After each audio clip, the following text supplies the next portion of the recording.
بسم اللہ الرحمن الرحیم۔ خلاصہ خطبہ جمعہ سیدنا امیر المومنین حضرت مرزا مسرور احمد خلیفۃ المسیح الخامس ایدہ اللہ تعالی بنصر العزیز فرمودہ 21 جولائی 2023 بمطابق 21 وفا 1402 ہجری شمسی بمقام مسجد بیت الفتوح ماڈرن UK۔ امیر المومنین حضرت خلیفۃ المسیح الخامس ایدہ اللہ تعالی بنصر العزیز نے مورخہ 21 جولائی 2023 کو مسجد بیت الفتوح ماڈرن UK میں خطبہ جمعہ ارشاد فرمایا، جو مسلم ٹیلی ویژن احمدیہ کے توسط سے پوری دنیا میں نشر کیا گیا۔ جمعے کی اذان دینے کی سعادت مولانا فیروز عالم صاحب کے حصے میں آئی۔ تشہد تعوذ اور سورۃ الفاتحہ کی تلاوت کے بعد حضور انور ایدہ اللہ تعالی بنصر العزیز نے فرمایا، جنگ بدر ختم ہونے کے بعد قیدیوں سے حضرت صلی اللہ علیہ وسلم کے حسن سلوک کے بارے میں طبقات ابن سعد میں درج ہے کہ جب بدر کے قیدی آئے تو ان میں آپ صلی اللہ علیہ وسلم کے چچا حضرت عباس رضی اللہ عنہ بھی تھے۔ آپ صلی اللہ علیہ وسلم اس رات جاگتے رہے تو صحابہ رضوان علیہم میں سے کسی نے پوچھا کہ اے اللہ کے نبی صلی اللہ علیہ وسلم، آپ صلی اللہ علیہ وسلم کو کس بات نے جگائے رکھا ہے؟ فرمایا، عباس کے کراہنے کی آواز نے۔ تو ایک شخص گیا اور اس نے آپ رضی اللہ عنہ کے بندھن ڈھیلے کر دیے۔ رسول اللہ صلی اللہ علیہ وسلم نے فرمایا، کیا بات ہے؟ میں عباس کے کراہنے کی آواز نہیں سن رہا۔ تو ایک شخص نے کہا کہ اس نے آپ رضی اللہ عنہ کے بندھن کچھ ڈھیلے کر دیے ہیں۔ آپ صلی اللہ علیہ وسلم نے فرمایا، پھر تمام قیدیوں کے ساتھ ایسا ہی کرو۔ سیرت خاتم النبیین صلی اللہ علیہ وسلم میں حضرت صاحبزادہ مرزا بشیر احمد صاحب رضی اللہ عنہ نے لکھا ہے کہ حضرت صلی اللہ علیہ وسلم نے مسلمانوں کو تاکید کی کہ قیدیوں کے ساتھ نرمی اور شفقت کا سلوک کریں اور ان کے آرام کا خیال رکھیں۔ صحابہ رضوان اللہ علیہم نے جن کو اپنے آقا صلی اللہ علیہ وسلم کی ہر خواہش کے پورا کرنے کا عشق تھا، آپ صلی اللہ علیہ وسلم کی اس نصیحت پر اس خوبی سے عمل کیا کہ دنیا کی تاریخ میں اس کی نظیر نہیں ملتی۔ سر ولیم میور نے قیدیوں کے ساتھ اس مشفقانہ سلوک کا مندرجہ ذیل الفاظ میں اعتراف کیا۔ محمد صلی اللہ علیہ وسلم کی ہدایت کے ماتحت انصار و مہاجرین نے کفار کی قیدیوں کے ساتھ بڑی محبت و مہربانی کا سلوک کیا۔ چنانچہ بعض قیدیوں کی اپنی شہادت تاریخ میں ان الفاظ میں مذکور ہے کہ خدا بھلا کرے مدینے والوں کا، وہ ہم کو سوار کرتے اور آپ پیدل چلتے، ہم کو گندم کی پکی ہوئی روٹی دیتے اور آپ صرف کھجوریں کھا کر پڑے رہتے۔ ہم کو یہ معلوم کر کے تعجب نہیں کرنا چاہیے کہ بعض قیدی اس نیک سلوک کے زیر اثر مسلمان ہو گئے اور ایسے لوگوں کو فوراً آزاد کر دیا گیا۔ جو قیدی اسلام نہیں لائے ان پر بھی اس نیک سلوک کا بہت اچھا اثر تھا۔ جنگ بدر اور اس کے اثرات کے بارے میں لکھا ہے کہ جب فتح بدر کی خوشخبری لے کر عبداللہ بن رواحہ رضی اللہ عنہ اور زید بن حارثہ رضی اللہ عنہ مدینے پہنچے تو ان کے منہ سے فتح کی خوشخبری کا اعلان سن کر اللہ کا دشمن کعب بن اشرف یہودی جھٹلانے اور کہنے لگا، اگر محمد صلی اللہ علیہ وسلم نے ان بڑے بڑے رؤساء کو مار ڈالا ہے تو زمین کی پشت پر رہنے سے، زمین کے اندر رہنا یا زندہ رہنے سے موت بہتر ہے۔ مولانا شبلی نعمانی اپنی کتاب میں غزوہ بدر کے نتائج بیان کرتے ہوئے لکھتے ہیں کہ غزوہ بدر کے معرکے نے مذہبی اور ملکی حالات پر گوناگون اثرات پیدا کیے اور حقیقت میں یہ اسلام کی ترقی کا قدم اولین تھا۔ قریش کے تمام بڑے بڑے رؤساء، جن میں سے ایک ایک اسلام کی ترقی کی راہ میں صد آہن تھا، فنا ہو گئے۔ عتبہ اور ابو جہل کی موت نے قریش کی ریاست عامہ کا تاج ابو سفیان کے سر پر رکھا، جس سے دولت اموی کا آغاز ہوا، لیکن قریش کی اصلی طور و طاقت کا معیار گھٹ گیا۔ مدینے میں اب تک عبداللہ بن ابی بن سلول اعلانیہ کافر تھا، لیکن اب بظاہر وہ اسلام کے دائرے میں آ گیا، گو تمام عمر منافق رہا اور اسی حالت میں جان دی۔ اس فتح نمایاں نے کفار میں حسد کی آگ بڑھا دی اور وہ اس کو ضبط نہ کر سکے۔ قریش کو پہلے صرف حضرمی کا رونا تھا، بدر کے بعد ہر گھر ماتم کدا تھا اور مقتولین بدر کے انتقام کے لیے مکے کا بچہ بچہ مستر تھا۔ چنانچہ سویق کا واقعہ اور احد کا معرکہ اسی جوش کا مظہر تھا۔ حضرت صاحبزادہ مرزا بشیر احمد صاحب رضی اللہ عنہ فرماتے ہیں کہ جنگ بدر کا اثر کفار اور مسلمانوں ہر دو کے لیے نہایت گہرا اور دیر پا ہوا، اور اسی لیے تاریخ اسلام میں اس جنگ کو خاص اہمیت حاصل ہے، حتیٰ کہ قرآن شریف میں اس جنگ کا نام یوم الفرقان رکھا گیا، یعنی وہ دن جب کہ اسلام و کفر میں ایک کھلا کھلا فیصلہ ہو گیا۔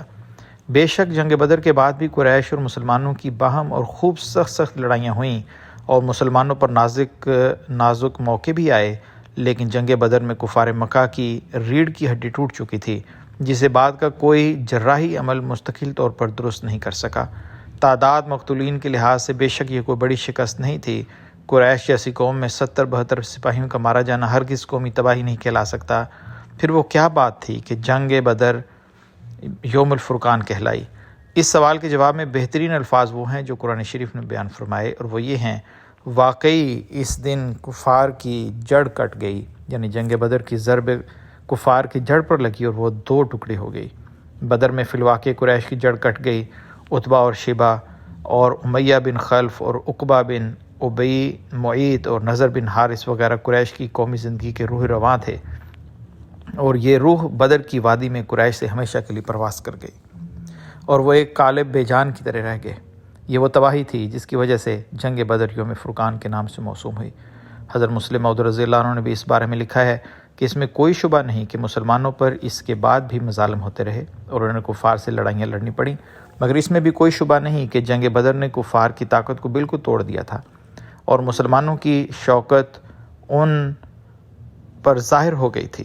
جنگ بدر جسے قرآن کریم نے فرقان قرار دیا، اس کے متعلق بائبل میں بھی پیشگوئی پائی جاتی ہے۔ اسی طرح قرآن کریم نے 11ویں رات کی خبر دے کر یہ پیشگوئی کی تھی کہ ہجرت کے پورے 1 سال کے بعد کفار کی ساری طاقت ٹوٹ جائے گی اور مسلمانوں کے لیے فتح و کامرانی کی صبح ظاہر ہو جائے گی۔ چنانچہ عین 1 سال کے بعد جنگ بدر ہوئی، جس میں کفار کے بڑے بڑے لیڈر مارے گئے اور مسلمانوں کو ان پر نمایاں غلبہ حاصل ہوا۔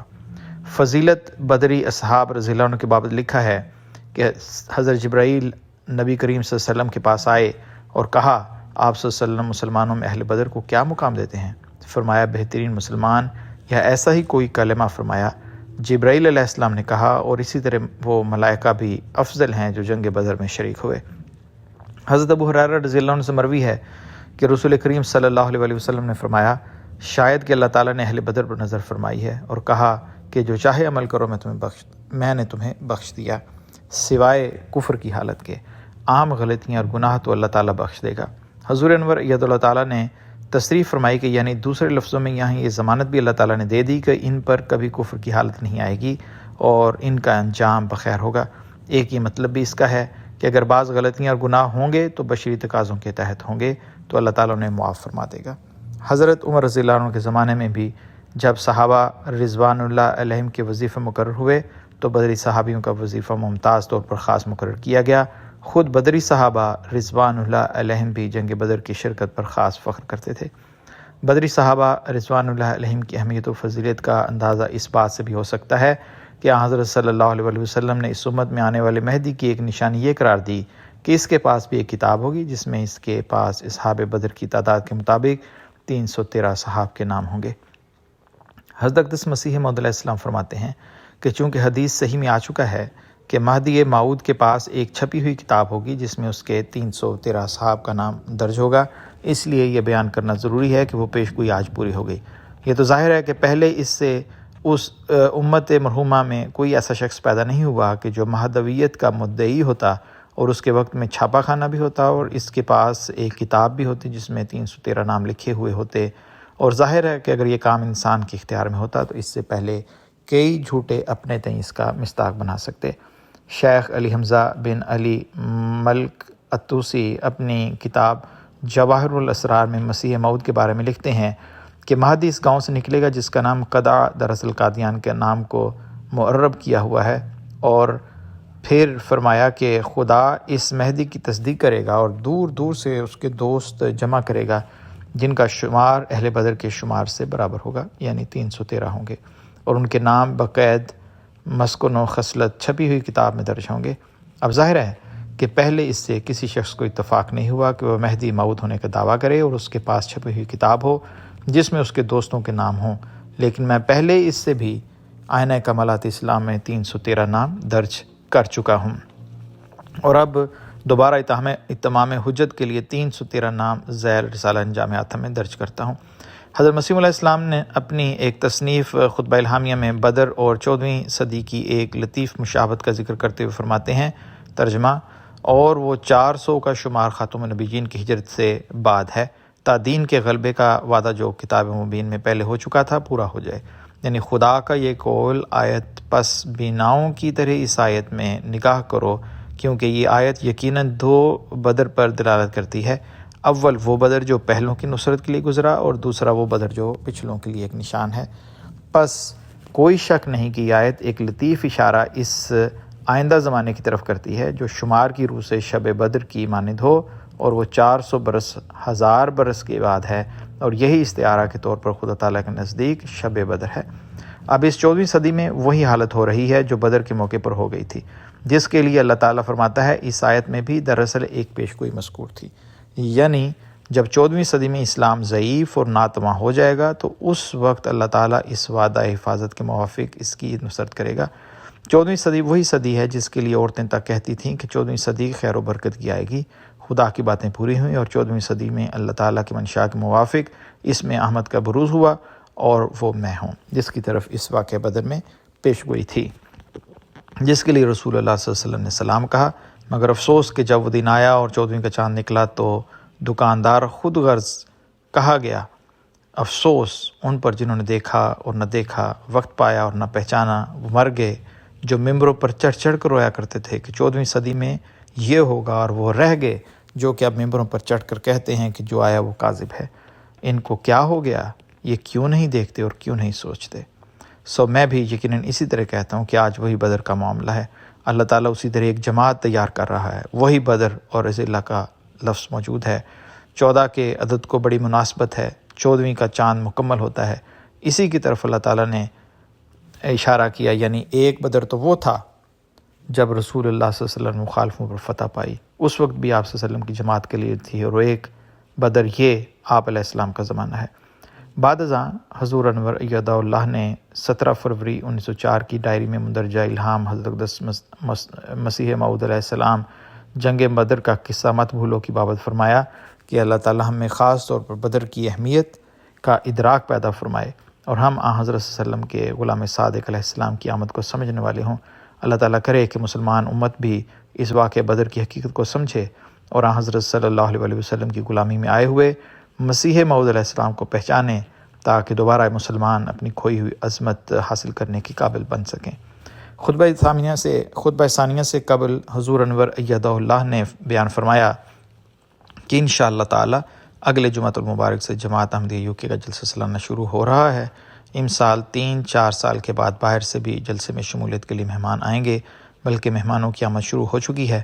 اللہ تعالیٰ نے سب سفر کرنے والوں کے سفر میں آسانیاں پیدا فرمائے اور بحفاظت یہاں سب پہنچیں، اور مقصد جلسہ سے حقیقی فیض اٹھانے والے ہوں۔ اسی طرح UK میں رہنے والے احباب بھی حقیقی روح اور جذبے سے جلسے میں شامل ہوں، اور صرف یہ بات مد نظر ہو کہ ہم نے جلسے کے دنوں میں روحانی مائدہ حاصل کرنے کی کوشش کرنی ہے۔